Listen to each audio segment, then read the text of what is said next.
So Pat, welcome back. Thank you, man. Thank you. Last time you were here, we definitely we talked, real briefly, but you were practicing for the Midwinter Cup, which happened in January, the first of the AMA events. Which so AMA, American Minigolf Alliance. It's a very interesting thing that I've come across. So I think like 3 years ago, I started this tournament, and it was because Aaron, one of the founders, so co-founders, you, Tom Loftus, right, and Aaron Kaminsky, you guys founded the AMA, and Aaron came up to me, and this was probably 4 years ago when he was doing the reviews of mini golf courses, and he's like, "You should do a tournament," and I was like, "Oh, that'd be interesting. That'd be very interesting." I didn't really think much of it, but then he kind of not forced me, but he got me into this tournament world, and I am not in this world. It's so interesting to own a mini golf course and not really know about the competitive side or competitive nature of mini golf. But I am so happy I'm in this world now, and you're teaching me already. We just talked briefly before this. Just you've already blown my mind about the different clubs and different balls that they play overseas, which we'll get into. But of the AMA events,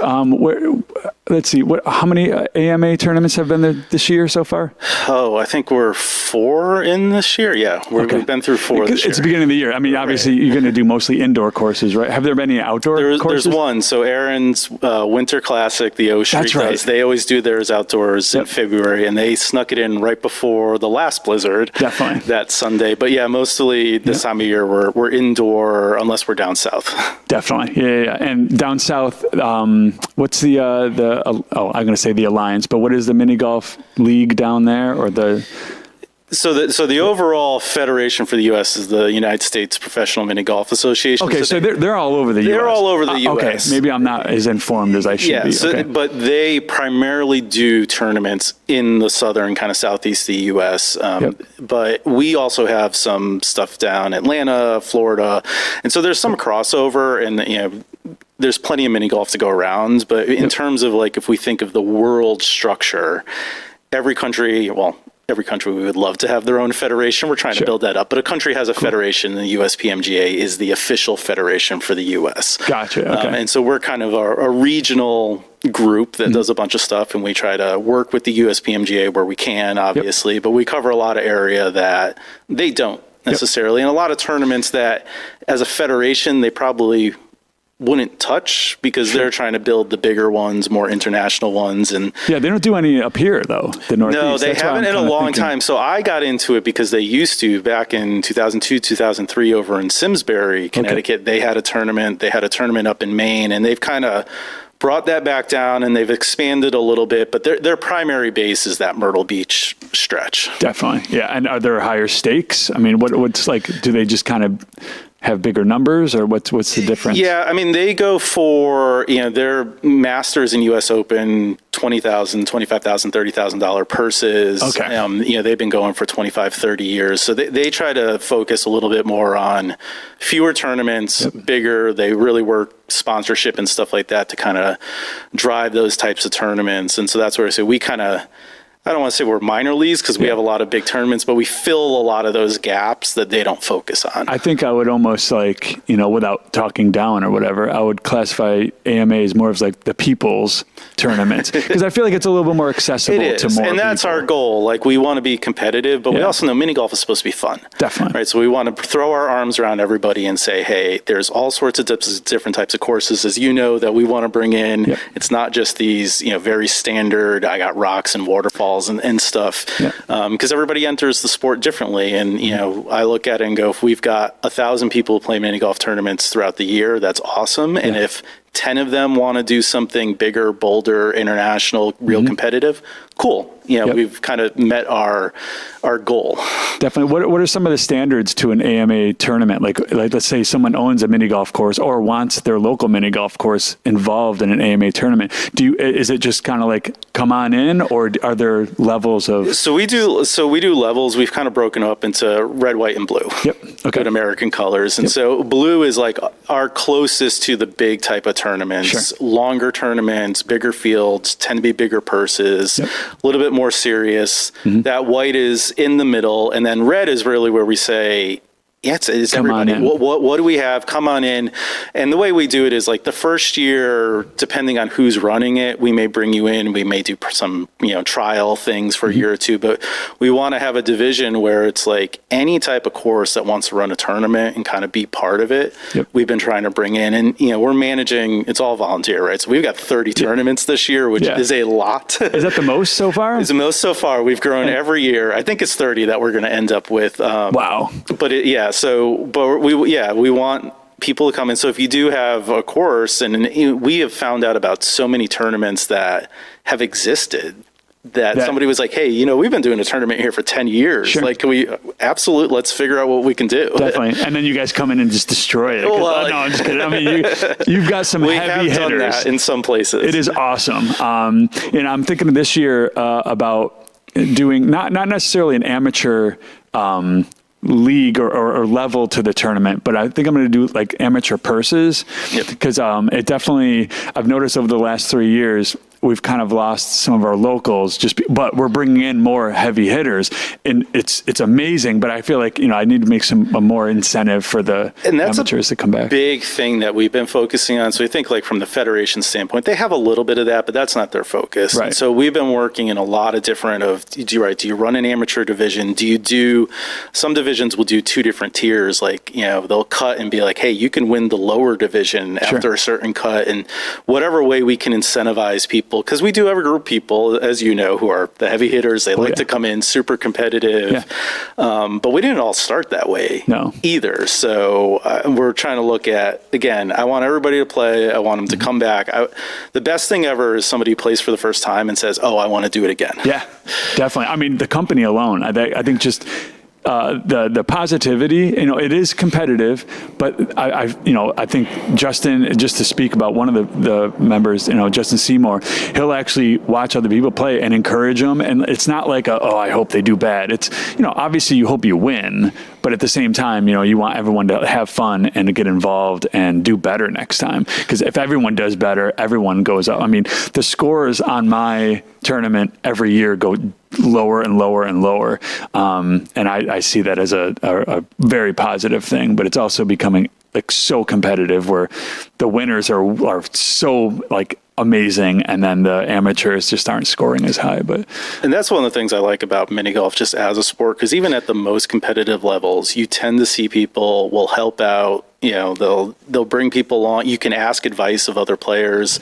They'll give it, because to your point, I want to beat you at your best. Sure. At that. And so I can show you every shot. I can tell you all the right balls to use and all of that. You still got to execute. Yep. And I still got to execute. Exactly.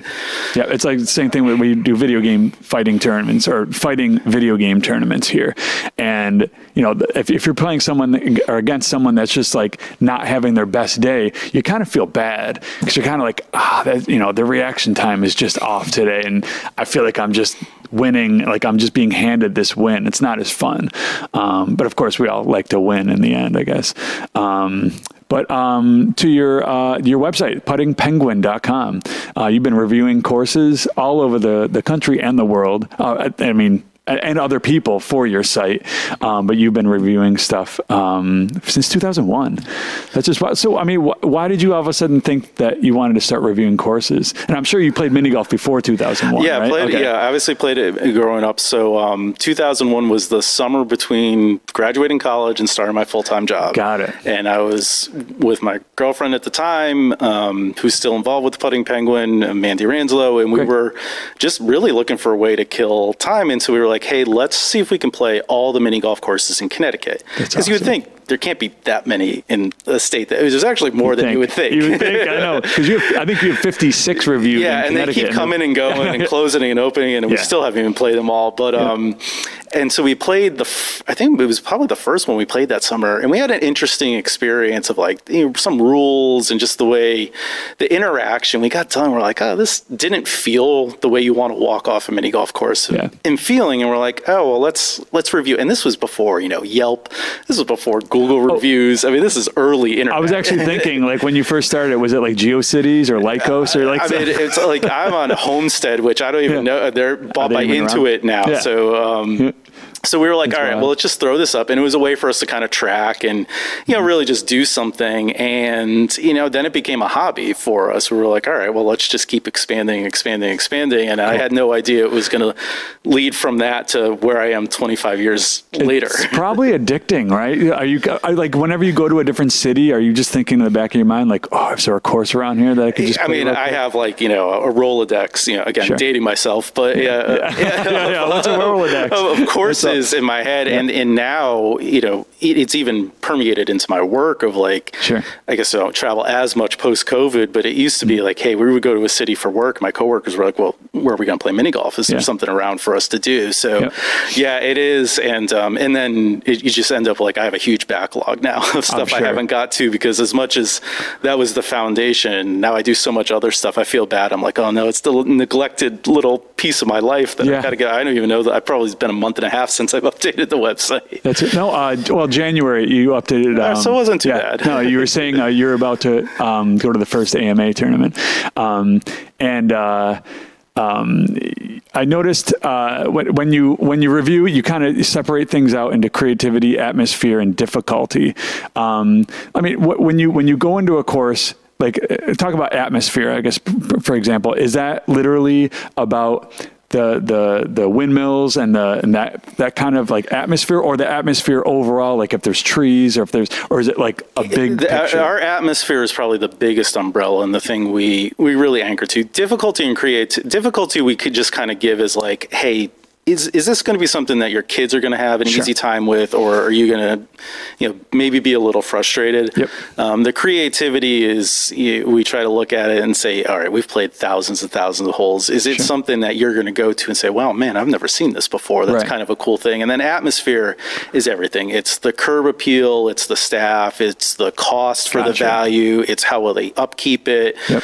And it could come down to trees, right? If I'm at a course in the middle of the summer and there's no shade, I'll be like, man, don't play this in the middle of the summer where it's 95 degrees. Like, come some other time. So that's really kind of our, like, if you stripped out the other two, like our atmosphere is really the scale by which we measure mini golf courses. Definitely. And I also noticed you revisit courses, and I love that. I think that's a great idea because courses do change a lot. My course changes a lot. And I think as a course owner, most course owners, I would think, would just like want to, renew things. And especially if and I wonder if other courses like look at your reviews and maybe like say, oh, maybe they're right. Maybe it does need a new paint job. Like, I don't know. We know some people have looked at it, and we've actually, we try not to do the influencer thing, right? Like, we try not to show up and be like, hey, we're here to review. But we've shown up places, and we normally have some sort of mini golf gear on, and people like, oh, you're from here. And a lot of course owners, especially at the end of the rounds, they'll be like, hey, did you what'd you think of this? Is it?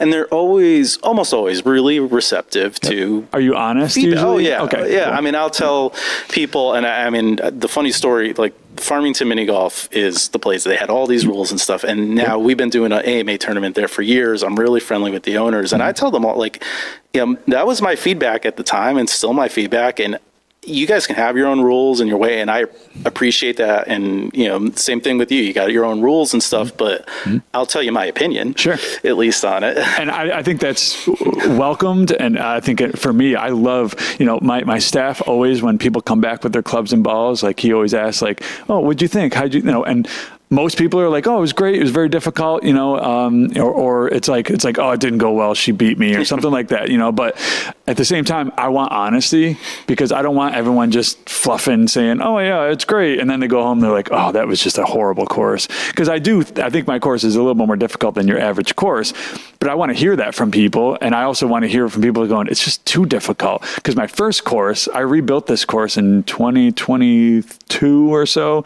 And I won't say I made it easier, but I made it a little bit more fine-tuned. I think, I always refer to my first course as baby's first course. It was kind of like, yeah, let's make a course. The ramps were, 10 feet high, and just didn't really make a lot of sense. And just by listening to people over and over going, oh yeah, you know what? I need to lower it. I need to make this a little bit better. So I respect that. I think it's really cool to be very honest with a business. I wonder, like, when I go out to eat, if the server comes over and says, "Oh, how is everything?" Like, I don't think they want to hear, like, "Well, this could have been a little bit better." Like, they're just like, "I'm here to work." Like, I don't know what to tell you, but maybe the owner might want to hear it. But I think as a mini golf course owner or like an entertainment business owner, I think we all want to know those kind of things. And then we were talking a little before about overseas mini golf. The difference between American, I guess we'll call it American mini golf, and then the rest of the world. It's a whole different world. So mini golf did start in Scotland, correct? Yeah, I mean, you get the Royal, Scottish, the ladies putting, and that's, we've got the one origin story there. We've got the other origin story kind of from North Carolina, and the rooftop golf courses in New York City and stuff. And then kind of continental Europe, there's the other origin story of like the really golf-related mini golf. So we talk about America. We mostly is adventure golf. It looks like a smaller version of golf. Yeah, it's greens. Even using golf balls, like the dimpled balls here. And then the other styles of mini golf on the standard courses that are made out of concrete or fiber cement or Swedish felt, which is still a carpet but very, very thin. It's like carpet. Pool table almost. Very similar to that. So they've kind of had their own origin stories of how they started in these different pockets of Europe that wasn't connected to golf and have built out their different ways of playing. And really over the past, the World Mini Golf Sport Federation started in 1980. So you can think of like the past 45 years, but I'd even shorten that to maybe the past 20 years. We've been trying to bring all of those worlds together into one. All of this is mini golf. Yep. And when we were talking to Brandon Robinson, another AMA great mini golfer who just joined AMA like 3 years, or was it last year? Last year was his first year. That's wild. And he's so good. And he was bringing up I was like, do you think there's any market in the U.S. to bring that style of mini golf over here? And I guess he was talking to Tom or some other people about possibly going into that world. Do you think there's a market in the U.S. for that style of mini golf? I think from a mass market, maybe not. Those types of courses, it's almost like playing pool in a way of like there's a fun way to play it. It's skillful, but those courses aren't necessarily dressed up. Yeah, it's like you referred to a lane. I mean, it's like a bowling lane. Yeah, and it may have a loop-de-loop, right, which is very mini golfy, but there's not a pirate ship next to it necessarily. So from entertainment, if you think about the way we market and commercialize mini golf over here, definitely it's probably not as much, but I do see a place where if you brought this into like a course that had an adventure golf course, and if they built one of these on the side, or some of these, they're great for indoor courses. Sure. So that's very true. Like up here in the winter and stuff where you have some of that, like I think there is an ability for us to maybe start to move there. And there's been one or two over the years and just not. Do you think an average, vacation or mini golfer would look at that course and say, this is kind of boring? I think they would. Well, and again, I think I think here's the real thing is, can you take a course like that and dress it up a little? Right. Can you put those types of things in a space theme or something like that to give it a little bit of extra pizzazz to it? I think people would find it very strange to be like, all right, well, what's this type of ball that I'm using? It's not a golf ball. Right. But I think maybe that's just from growing up. Like, I guess if I grew up with lanes and that kind of mini golf, I would think that that's normal. Yeah. So it would just take 30, 40 years to kind of retrain Americans to go, oh, okay, this is the way of mini golf. Right, because you got continental Europeans who look at adventure golf and go, that's not mini golf. Right. That's just small golf. What are you doing over there? So you got both sides of the equation. Yeah, that's wild. That is wild. And you were over in Denmark, you were saying? Yeah, a couple weeks ago. Just a couple weeks ago. That's wild. Were you in a tournament or are you just playing? No, so I sit on the executive committee for the WMF. So I have the media chair role. So part of my role is doing stuff like this and explaining the world of mini golf to folks. And so we had our in-person meeting, kind of annual meeting there of just how are we positioning the organization? What are we doing? All that sort of stuff. So we did play some mini golf. I was over there. Found another course in Copenhagen to play. But it was, do they call it mini golf? So mini golf is the universal term for everything. So putt, the standard, all of that, pop stroke, all falls under mini golf. So when we refer to the sport, it's mini golf. Okay. Do you think that's going to change over time? We've had some conversations about competitive putting. So that was an interesting thing. So when you had Justin and Anna and folks, they talked about competitive putting, and we've moved away from that because to some extent that ties us too much to golf. True. Right. And it's not all competitive putting though. Like those standard forms, or even I would say like your course isn't what you would think. If I said competitive putting, I'm thinking more like the pop strokes, the things that look a little bit more golfy. Right. So I think we're going to, whether we stay with mini golf or a different term, I think we're still going to try to find a way to differentiate ourselves from golf, but not move super far away because there's an interconnectedness between the two sports. Of course. Yeah. There's always going to be that relative, putter ball. And I would say, and I told you, like, I don't call myself a competitive putter. I am a mini golfer. I will beat anybody on a mini golf course, mini golf putting, banking and doing that stuff. Sure. I'm a good putter because of that, but I'm not as confident in doing that. Like I always say, you give me a PGA guy, you put on a course where I got to make bank shots and stuff, I will beat them straight up. You put it on a pop stroke, maybe it's a little different. Right. Have you played a lot of pop stroke courses or? I haven't played pop stroke specifically, but I've played styles like that. Where they actually add sand in, right? I mean, it's a whole, it's literally golf, compressed. Yeah. Compressed golf. I call so it, my real job, I work for KPMG, and our training center has what I would call a really shrunken golf course, mini golf at it. It is one of the hardest ones I've ever played. It has like pot bunkers and stuff. And I'm like, man, this is not what I'm used to. I'm still good at it because I spent a lot of time on it. But it's just different ways of thinking. And what I like about it is there's a space for everybody when it comes to that. And so if you want to think of yourself as a competitive putter, that's fine. If you don't, that's fine. But I think from a marketing standpoint, we're always going to try to stay a little bit adjacent to that. Right.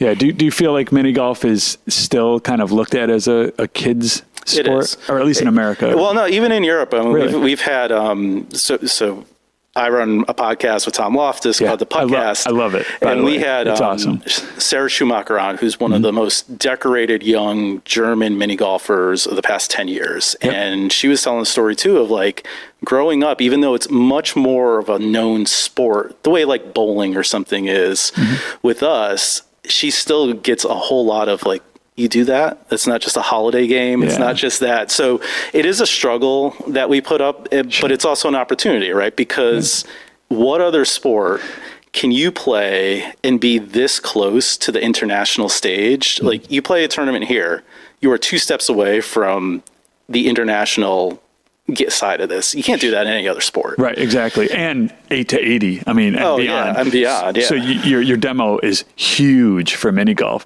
for big ball golf, or however you want to call it, because it's being, we've got disc golf, and then there's actually mini disc golf, which is a very interesting side. The discs are way smaller, the baskets are smaller, there's more obstacles involved. It's an interesting way to look at it, but golf just in general is a very vague term now. From like, I'm not even sure what the definition is, but with big ball golf, you kind of have to be a little older. I think I started big ball golfing when I was like 13 or 14, and I was horrible at it.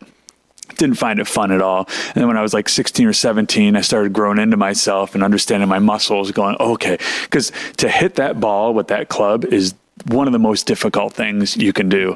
And that's where I think mini golf kind of introduces you to big ball golf.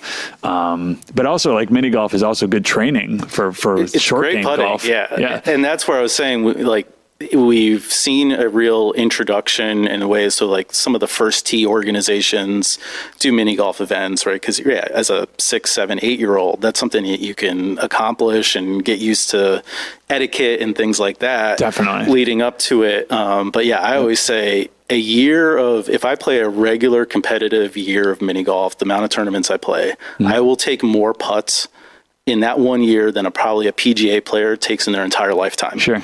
So our short games are pretty good. Yeah. What's the next AMA tournament? Where is that? Oh, I should know that. It was just a quick shot fire. Yeah, we have one in April in Florida at Gregor McGregor's, which I think is the next one on the calendar. The next local one is actually in Connecticut. Anna Seymour's running. It's on April 25th at Hogan Cider Mill. Definitely. I think I want, because that's a newer course. Yes, they redid it. They had an old course there that, again, going back to, I never even got to play it before they redid it. Right. And so it's only a couple years old, and they ran some tournaments and stuff, and Anna reached out, and they were happy to have us. So that seems to be a common occurrence, because Aaron is the one that kind of pushed me into tournaments. So it's almost like less of the business wanting a tournament and more like AMA members or mini golfers going, you should have a tournament. I'll run it. Yeah, it's a mix, from, if you look at our AMAs, some of our tournaments have been running for years and years, and it's been owners like the Farmington tournament. I think we're into 44, 45 years. That's a classic course. I mean, that's a great course. Yes. Dolphin, we're up to 33 years. So there's some that the owners had done some stuff. There's others that, yes, we reached out and we're like, oh, this is a cool course. The owners seem cool. Like, can we do something? And then there's just some that a mix of like, hey, we've done a tournament before, we've done that, but part of it is, and the very interesting thing between the U.S. and kind of a lot of Europe is, obviously, we're business focused. All of our mini golfs are owned by individuals or corporations and stuff. Yep. And so bringing the competitive side into that is very different. Whereas like continental Europe, a lot of them are clubs, like a golf club. Yeah. So they're owned by members. And so their primary function is competitiveness, and then they build the business on top of that. No, that's very true. I think mini golf here is looked at, because most mini golf, outdoor mini golf, you're open 8 months out of the year, especially if you're lucky. Up here. Yeah. Yeah. And so you've got to push and get as many people in as possible for that short term. I'm fortunate being inside in the basement of a mill, which is very interesting. So I've got that year-long, demo. But I looked at mini golf when I built this course, because I've been playing mini golf since I was a child, honestly, but I've been in 2 tournaments, not AMA at all. One was at a resort in New York, and the other one was in Syracuse. But and I won a Magic Hat bike. Actually, that was one of my things that I won at one of them. But playing in tournaments, I always just felt like mini golf, it didn't challenge me enough, which was an interesting look at it, because I feel like it's difficult just to putt in general and to putt straight. But then I was always feeling like, oh, it could play more like a pool table. And that's when I kind of felt like, oh, I could build a course that has 90-degree angles. You can kind of, expect your trajectories and your bounces and that kind of thing. So I looked at mini golf from that standpoint of playing mini golf when I was young, thinking it needed to be more challenging. Do you feel like mini golf should be more challenging, or do you think that your standard adventure course is challenging enough to where it's good for a tournament and good to push it on?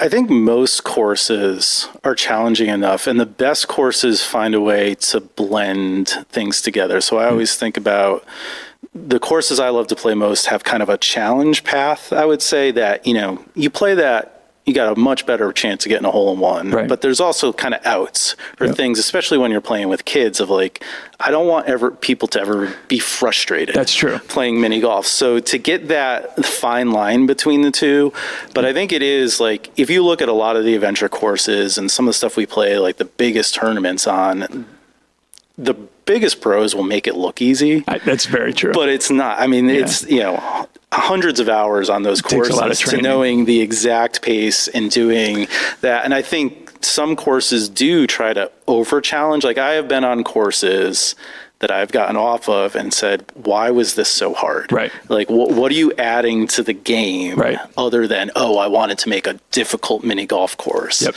Definitely. Yeah, that's very interesting. And I think, I'll be honest, I think some players of my course get frustrated. I think that's just kind of part of the I don't know, the motif of it is that, everyone goes into it going, oh, he says it's challenging. Well, I'll try it. And then they try it and they're like, holy shit, that was a little challenging. But then I offer, like video games, I offer more on top of that. So I think in the end, like, I put you through hell for a little bit, but I also tell people the more you play it, the better you get. And when you start training and you start, I even have like playthroughs and strategy guides on our YouTube just to kind of like let people know, which I go to your YouTube channel. I was checking it out. And you do playthroughs. You did one in Farmington and the Matterhorn, which those two courses are phenomenal. I think Matterhorn's a beautiful, awesome Swiss, course. I think it's Swiss themed. Yeah. Yes.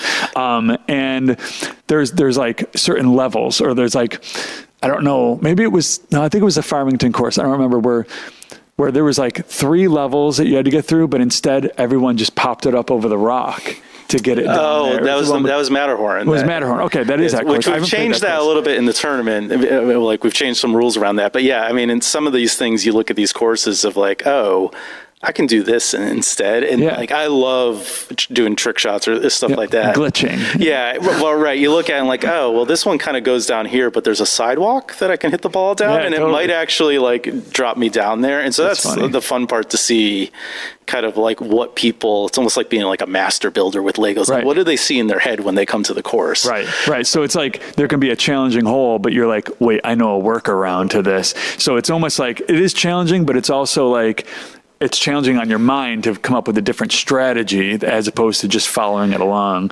And a good mix. Like, I mean, I think, talking about honesty in your course, I think it's good that you've got some holes that are much more straightforward, that you can get the ace on, that you kind of flow through and you're like, all right, well, I know this one is going to be a pain because I got to do 17 bounces to get up here. And then you've got, some of the more kitschy ones with the... Yeah. How do you feel about gimmicks in mini golf, like pipe enters and stuff like that? Again, from the experience, I like it. I don't like over-reliance on them. Right. So a hole or two to give you a little bit different, or like, plinko holes or things like that. Now, there's some courses where that's their thing. Like, if you know that going into it. Brandon was talking about one in Rhode Island that's pretty much like 14 of the 18 are just like luck holes, like maybe this will go in. And like Parking, which is one of the biggest mini golfs in Illinois, it's always in the top 10 list, but that's kind of their thing. They've got roller coasters and roulette wheels and stuff. And, and if you're built around that, that's fine. We tend not to do tournaments there. Exactly. Yeah, when there's a lot of luck involved. Right. You 1 or 2 holes,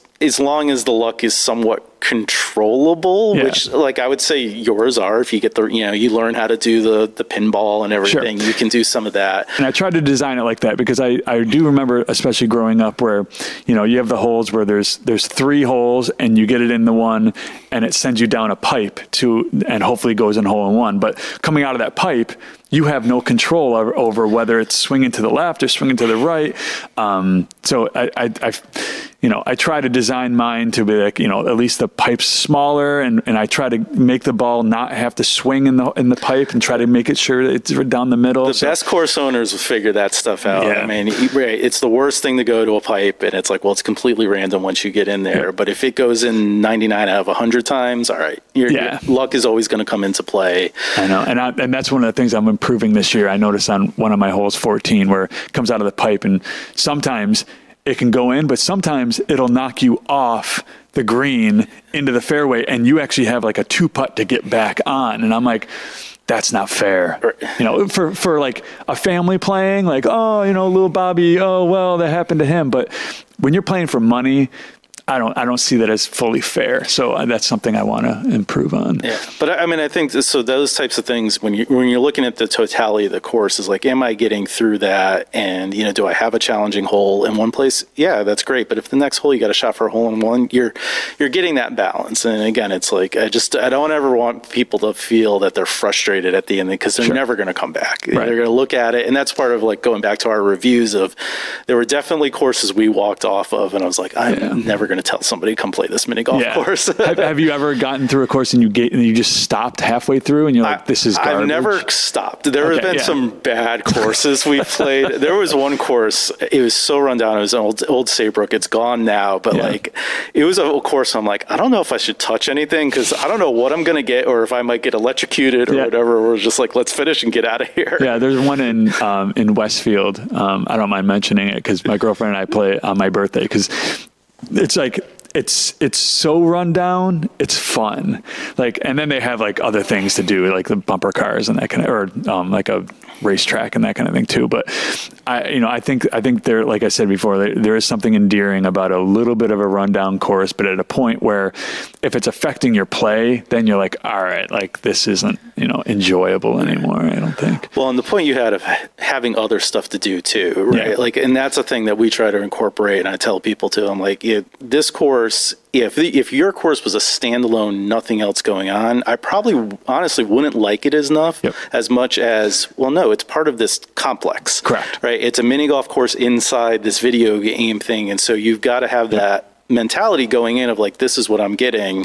And some people would completely blow it out, but like it fits your vibe, it fits what you're trying to do. And I think you really got to take that into account.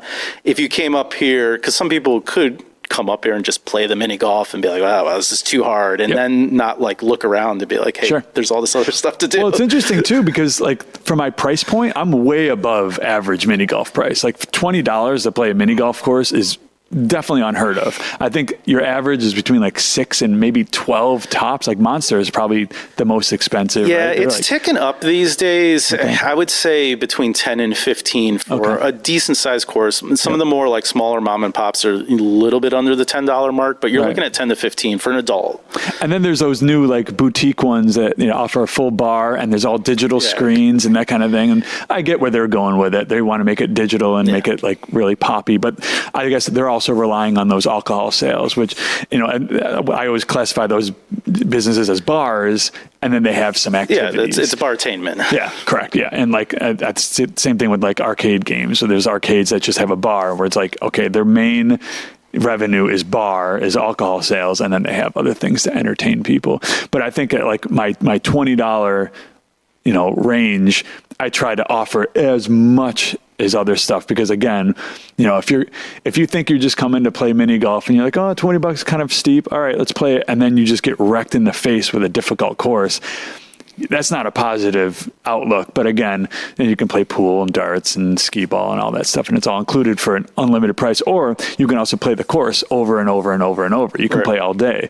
Is that an average thing? Is that a common thing in mini golf courses? We're seeing a little bit more, and we're trying to get people to do it a little bit more, because there's not a whole lot of people who will do that at the end of the day. So, you get some owners who are like, well, am I going to lose money? And I'm like, yeah, but there's like 40 people in an entire year who might want to play 15 times during because I feel like when you get done with the course, you're kind of thinking back going, oh, I should have tried this. A lot of places will have like half price second games. And so, they do encourage going through, especially if they only have those 18 holes, and some courses got multiple, so you'll get multiple game prices. In Myrtle Beach is probably where you see the most of like, they've got all day passes because they're owned, one company owns like 6 of them. So they'll sell you a pass and be like, you can play at any of our courses for the next 3 days. Oh, they must be making so much money down there at those courses. I can imagine. Although they put a lot of money into them. Well, they're multi-million-dollar spaces at that point. But we play our tournaments down there in the quote-unquote off-season, and those mini-golfs are still pretty packed on a good day. Right, that's true. What's your favorite course? Do you have one? Well, my all-time favorite is unfortunately closed now. Oh. So there used to be a course in Herndon, Virginia, which is just outside of D.C. Okay. It was called Perils of the Lost Jungle. Okay. And so this guy had gone to Disney 25, 30 years ago, whatever it was, gone on the Jungle Cruise and was like, I want to build a mini golf like this. So he owned a driving range. And so there's a driving range, and then right next to it, you couldn't see the mini golf course because he had built a bamboo forest.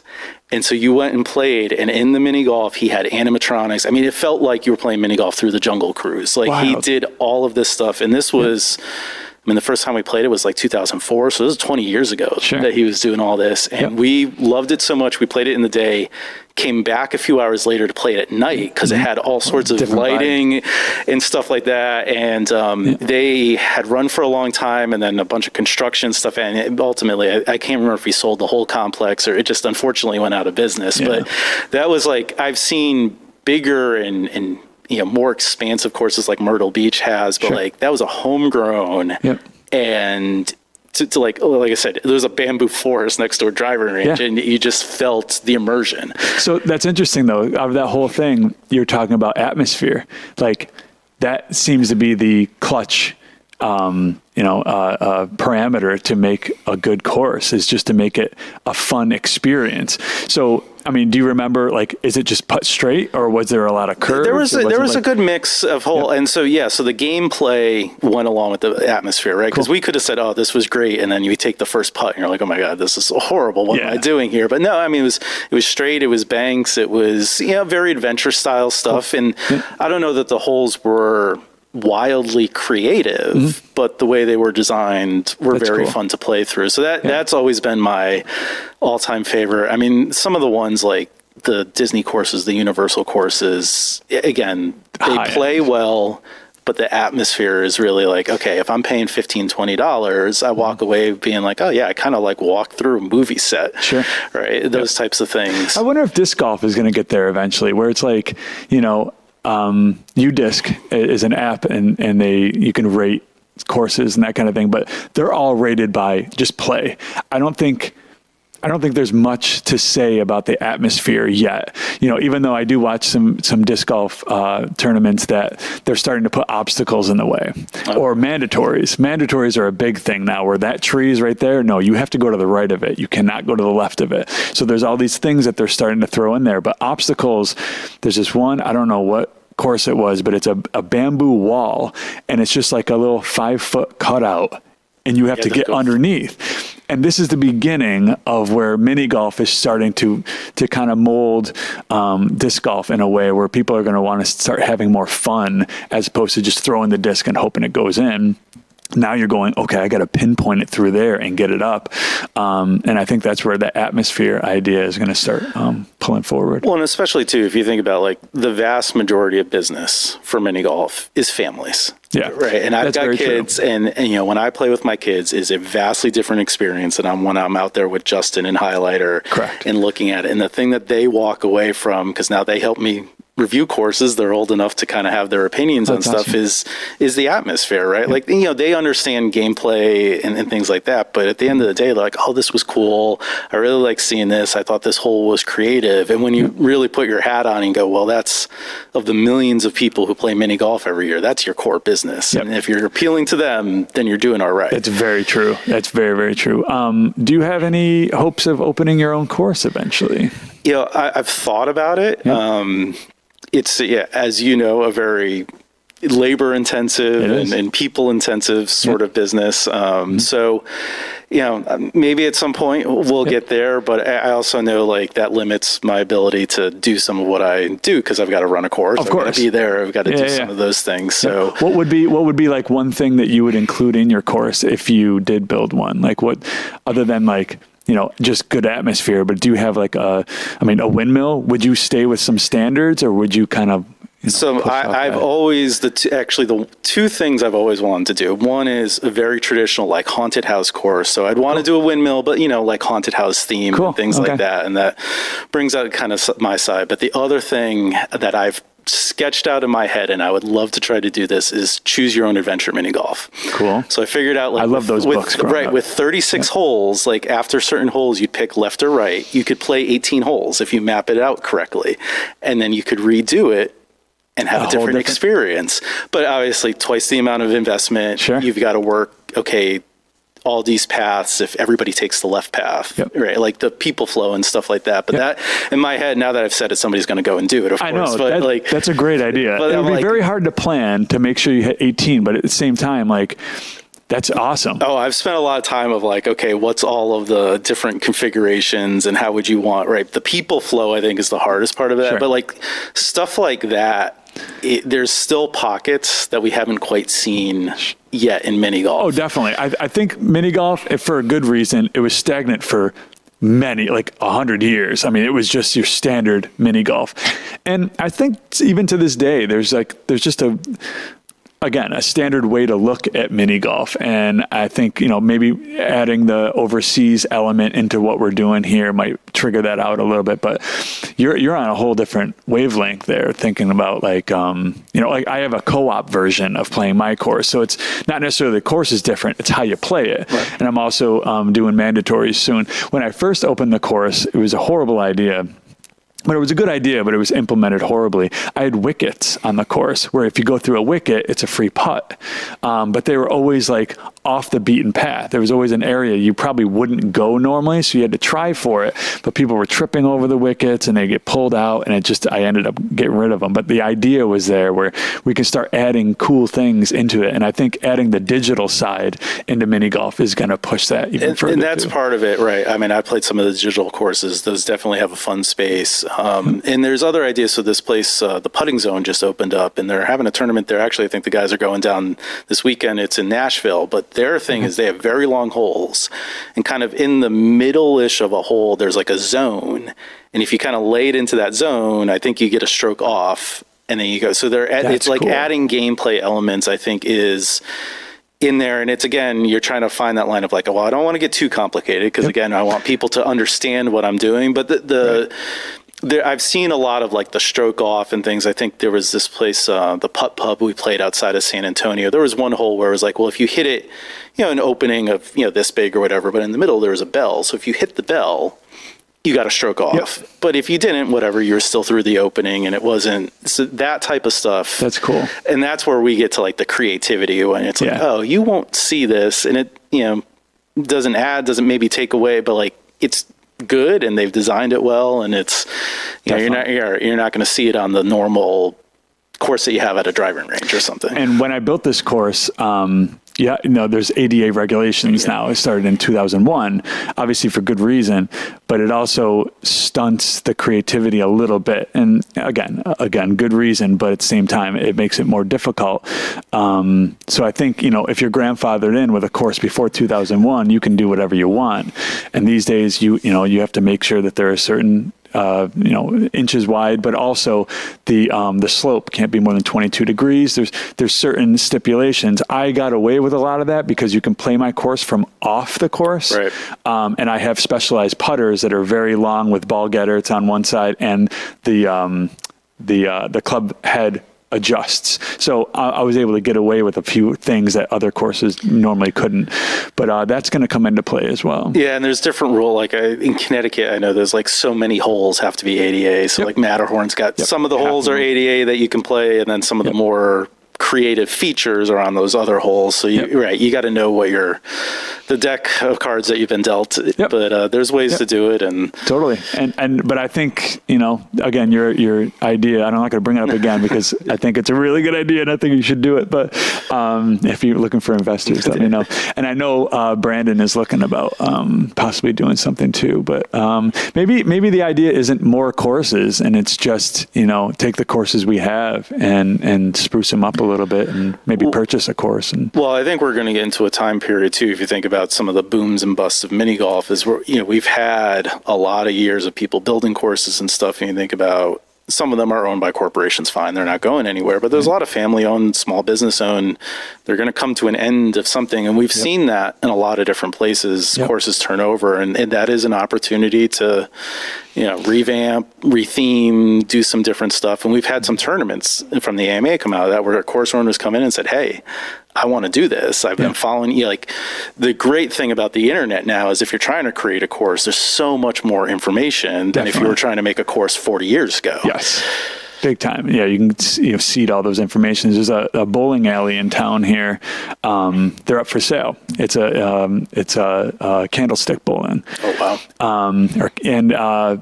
It's a family that owns it, and they're just kind of not interested in it anymore, and they want to move on. And I'm looking at it, doing certain research on it.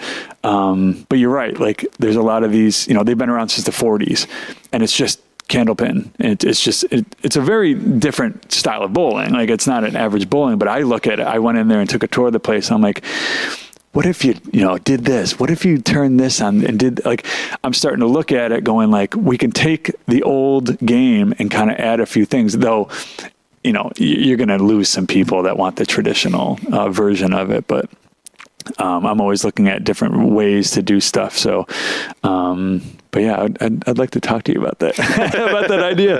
Cause I used to read those books all the time and it was great. You get done with the book. You're like, wait, what if I, did this instead? Let's go back. When you think about, and you talk about trying to change your course, and some courses do stuff like, they've got different pin positions. So Mossy Creek down in Tennessee, he's got a few holes where the next day he just puts the pin in a different place, and you've got a completely different course that you get to play. And simple things like that are so easy to implement.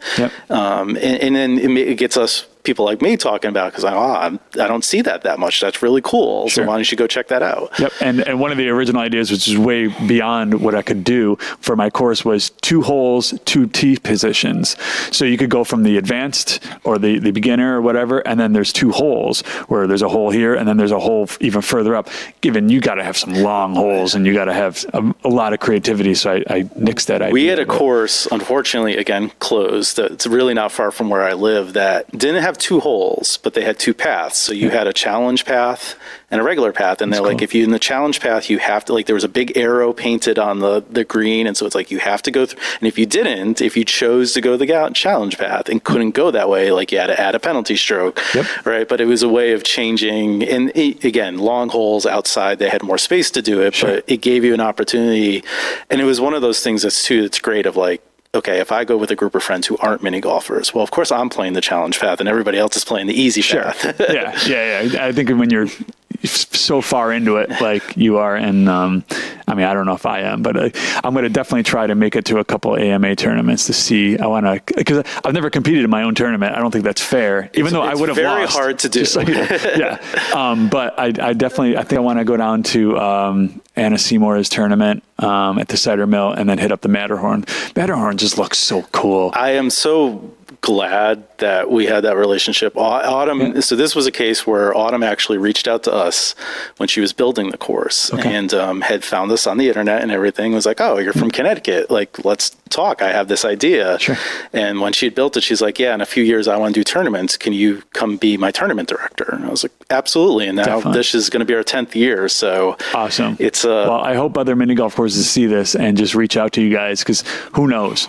Again, I never planned on having a tournament. I always felt like my course wasn't really tournament because it's regular, like home carpet. It's not your average mini golf, but yet, the AMA players think it's different, but it's a good addition to the tour. And I think, but although at 30 spots, you can only hit up to 52, right? Really, you can't have more than 2. Well, so that's it with, right. We're trying to figure out how do we work this schedule and how many do we have. But, we do have tournaments that fall off for different reasons. And we're also trying to figure out, well, how do we bring people, do we do like a AMA approved tournament that's maybe not part of our core, but, we say like, hey, if you're going to go play this tournament, at least somebody has looked at it and said, it's not going to be a bust sort of thing. So that's other ways that we're trying to figure out, again, how to keep that umbrella really wide. Would you ever have 2 AMA tournaments, like West Coast, East Coast going on? We do have some of that. Like, we've tried not